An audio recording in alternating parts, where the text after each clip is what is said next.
kechasi o'qiladigan namoz bor, 4 rakatli namoz. Bu namoz qanaqa qilib o'qiladi?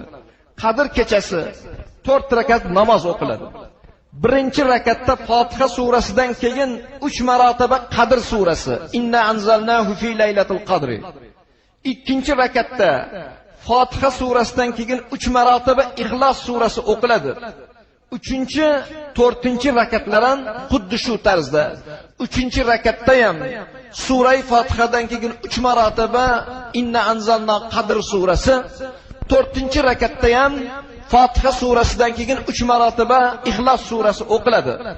Namozdan so'ng bir marta takbir tashriq, Allohu akbar, Allohu akbar, la ilaha illalloh vallohu akbar, Allohu akbar va lillahil hamd. Mana shularni aytganimizdan keyin va 100 marotaba Qadr surasini o'qishlik. 100 marotaba Qadr surasi o'qilgandan keyin hali aytganimizdan keyin 100 marotaba Alam nashrah surasi, Alam nashrah laka sadrak va wada'na anka vidrak alladhi anqada dhahrak wa rafa'na laka zikrak fa inna ma'al usri yusran inna ma'al usri yusra fa idza faragta fansab va ila robbika farg'ab.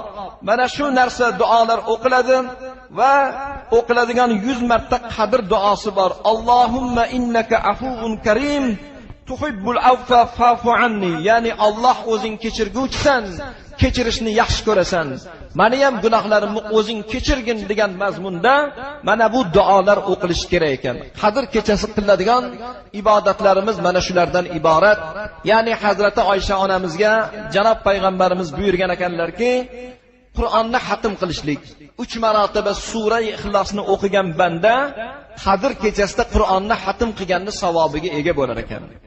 Haj va umra, ya'ni muhtaram birodarlar, o'sha salovatlar etilsa, odamlarga mag'firat talab qilib, gunohini Xudodan so'rasak rozi qilganligimiz, payg'ambarlarga salovat etsak, ularni qiyomatda o'zimizga shafoatchi bo'lishiga sabab bo'lishligimiz va duoda Parvardigor o'zing kechirguvchisan, kechirishni yaxshi ko'rasan. Bizdek gunohkor, ma'siyatga botgan bandalaringni xatosini o'zing kechirgin deb duo qilib Allohga iltijo qilgan banda borki, uni ibodatlari Allohning dargohida qabul bo'lar ekan. Mana shular Alloh qodir qilguncha, o'zi bildirguncha Qadr kechasida qiladigan ibodatlarimizni bittasi.